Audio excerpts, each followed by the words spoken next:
eh bien, vous allez vouloir déployer de manière générique la culture Six Sigma ou Lean Six Sigma Flash à l'ensemble de votre organisation.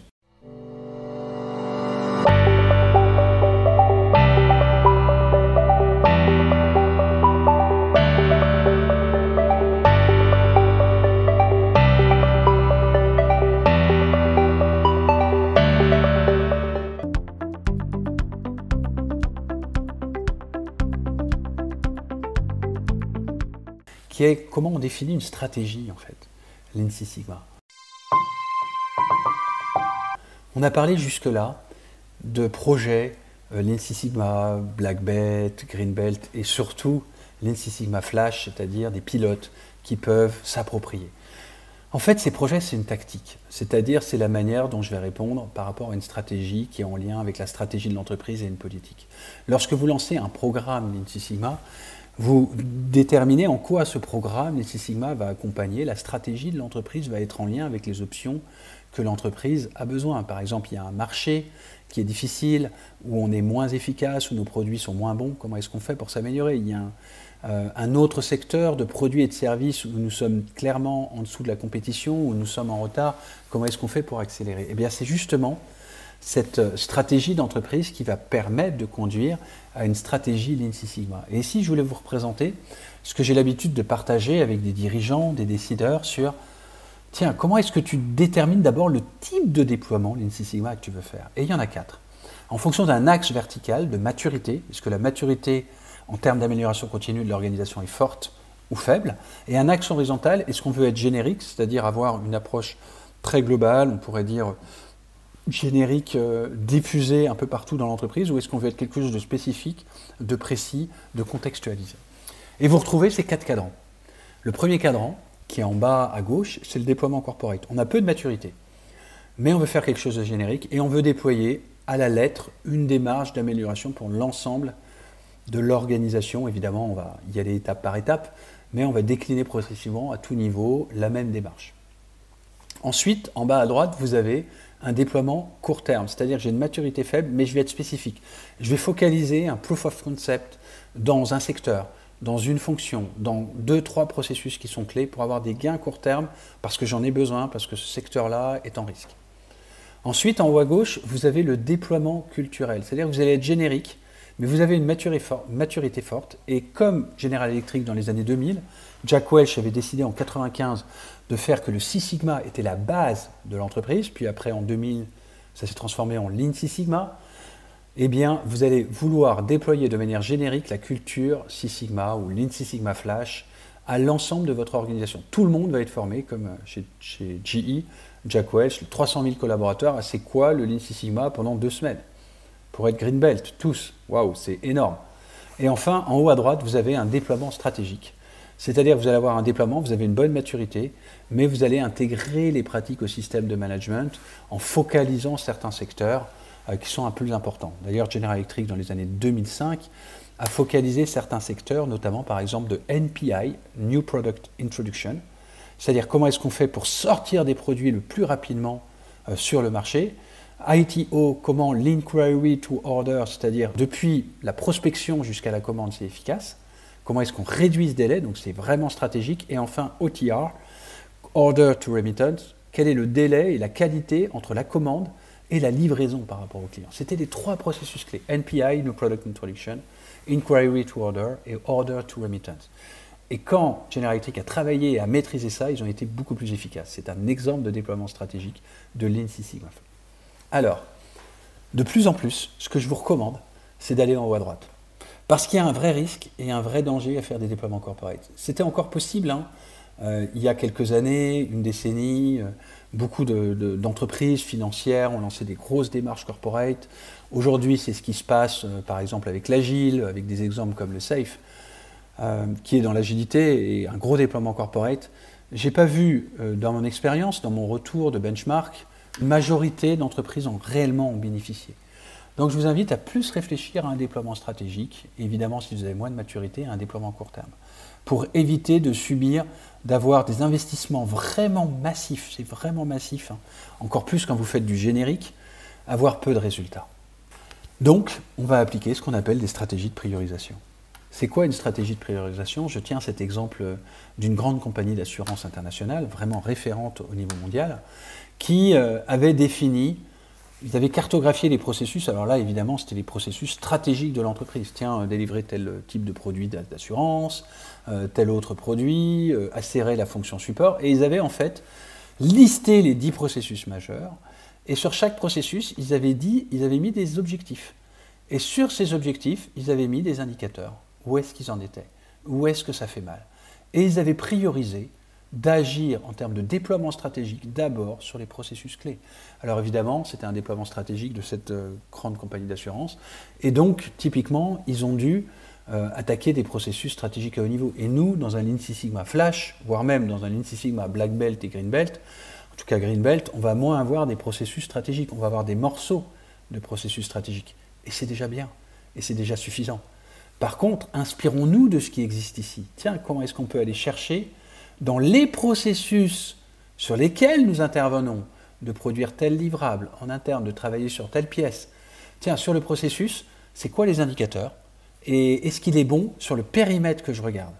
Après, si j'ai l'opportunité d'aller voir le processus de bout en bout, depuis la commande jusqu'à la livraison, c'est évidemment encore mieux.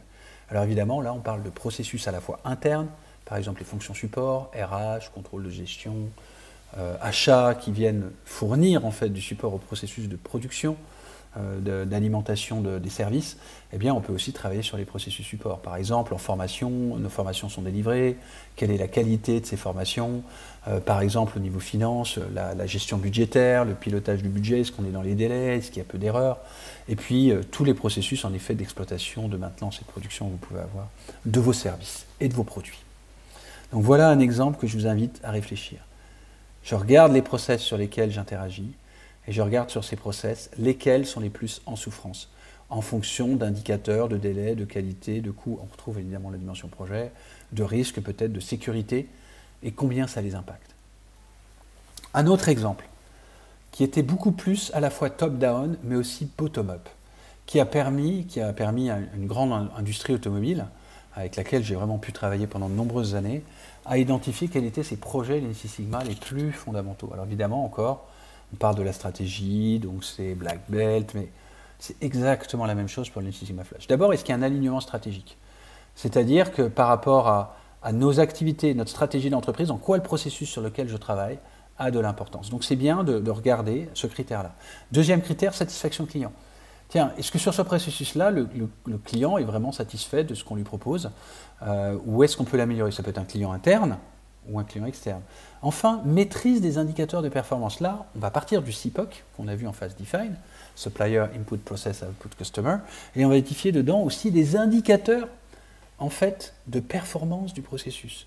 C'est-à-dire le nombre de personnes qu'il y a dessus, la productivité, l'efficacité du processus, le délai du processus. Ce n'est pas forcément le délai du point de vue du client externe et des résultats, mais en interne du processus, comment il se pilote, est-ce qu'il fonctionne bien. Et enfin aussi la maîtrise des coûts. Encore plus aujourd'hui, et c'est un sujet qu'on approfondira beaucoup en Lean et World Class Leadership, cette dimension d'entrepreneurship, d'aller chercher dans les pertes, les coûts qu'il y a derrière, et je vais vous donner les clés qui, pour moi, notamment dans le Lean et World Class Leadership, permettent d'aller identifier vraiment, pas les coûts, mais les pertes. La différence, c'est qu'un coût, c'est dans le budget, c'est financier, c'est une dimension qui est les euros ou les dollars. Alors que la perte, c'est une quantification opérationnelle d'un temps perdu, d'une qualité dégradée. Et ça donne en fait un multidimension sur le RH, l'humain, l'engagement, la qualité, les délais, la manière de fonctionner, et on va avoir beaucoup plus d'effets de levier de travailler sur les pertes que sur les coûts. Donc on va travailler la maîtrise des coûts, la maîtrise des pertes. Et vous allez avoir ces 4 canaux en fait d'opportunités de projet Lean Six Sigma Flash dans votre département, dans votre équipe. Puis vous allez définir les enjeux, vous allez cadrer, qualifier, et vous allez avoir cette matrice de sélection des projets que nous avons vu dans la matrice de sélection des solutions, des contre-mesures dans la phase Improve. Vous savez, la matrice gain, effort, et là où j'ai le plus de gains, là où j'ai le moindre effort, eh ben, je vais prioriser non plus ces solutions du projet Lean Six Sigma Flash, mais ici, le projet qui va apporter le plus de gains à mon équipe, à mon département, à mon organisation. Et enfin, je vais sélectionner le type de démarche qu'on va voir juste après. Je vais lister les projets priorisés et je vais qualifier les enjeux. Eh bien voilà un exemple d'organisation qui intègre le Lean Six Sigma Flash à son approche d'amélioration continue, par exemple Lean Six Sigma. Tout d'abord, vous allez avoir des processus qui vont être lourds, des processus de refonte, par exemple, d'un processus que vous créez, vous changez totalement. Et ça, c'est ce qu'on appelle du Design for Six Sigma, des FSS, ou des DMADV, Define, Measure, Analyze, Design et Verify, qui est une approche déclinée pour la création de nouveaux processus.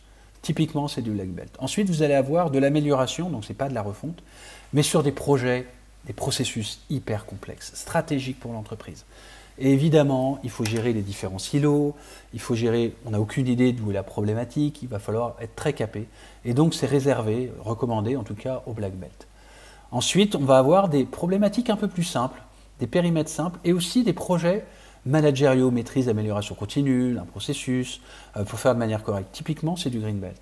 Enfin, on va aussi avoir des problèmes au niveau de l'activité et des métiers, tiens, des modes opératoires, des défauts qui apparaissent de manière régulière, mais qui ne nécessitent pas un projet Lean Six Sigma dans la durée, notamment par un Green Belt, ça peut être un chantier de 1 à 2 mois. Et on peut aussi avoir des solutions rapides, tiens, il faudrait juste qu'on se mette ensemble, qu'on arrive à collecter les données, à préparer suffisamment et faire un atelier. Eh bien voilà le domaine de jeu du pilote Lean Six Sigma Flash qui vient compléter de manière hyper efficace l'ensemble des autres démarches. Donc je ne suis pas en train de dire qu'il ne faut pas de Black Belt, Lean Expert, Sensei, Master Black Belt, Green Belt. Au contraire, si vous en avez, tant mieux. Devenez pilote Lean Six Sigma Flash ou inspirez, engagez des opérationnels à devenir sur cette compétence-là parce qu'elle est indispensable en complémentarité des autres. Ne laissez pas l'amélioration continue à des experts dédiés. Ça ne marche pas. Le Lean Management, qu'on va approfondir dans le Lean et World Class Leadership, a été une approche qui s'est basée, elle, sur les managers. C'était une bonne idée. Moi, je ne me base pas que sur les managers. On se base dans le Lean Six Sigma Flash aussi sur des opérationnels qui apprécient la technique, qui ont envie d'apporter de la valeur et qui veulent développer leurs compétences en projet, en amélioration continue, en processus. Et ça, sur un CV, c'est juste incroyable en plus. Je suis opérationnel, mais je me suis posé des questions, je sais résoudre des problématiques, je sais faire du 5 pourquoi, je sais faire n'importe quel des outils qu'on a vu dans tous les outils des phases des MAIC. C'est un vrai plus pour vos équipes en termes de compétences, en termes d'apport, de contribution, de sens. Et c'est ça l'approche. Conservez vos Green Belt et vos Black Belt si vous avez, et complétez-les avec les pilotes Flash. Si vous n'en avez pas, eh bien développez des pilotes Flash, prenez quelques référents Green Black, très peu peut-être, 2-3 que vous allez former en externe, que vous embauchez éventuellement, que vous faites en mode conseil, en mode mentor si vous voulez, et développez surtout ces pilotes Lean Six Sigma Flash. Créez une communauté d'amélioration continue à partir de ces outils simples. Vous allez voir, ça a une vraie différence parce que vous ne partez pas d'un domaine d'expertise, en tout cas en termes organisationnels, vous partez du terrain, des opérationnels, de là où ça se passe, de là où il y a des difficultés, de là où on a le besoin. Et vous les formez juste à 80% de ce dont ils ont besoin pour résoudre la majorité de leurs problèmes. Et ça va nécessiter 20% du temps de former des Green Belt, des Black Belt, si vous ne l'avez évidemment déjà pas fait. Et c'est très complémentaire. Donc l'un ne va pas forcément sans l'autre.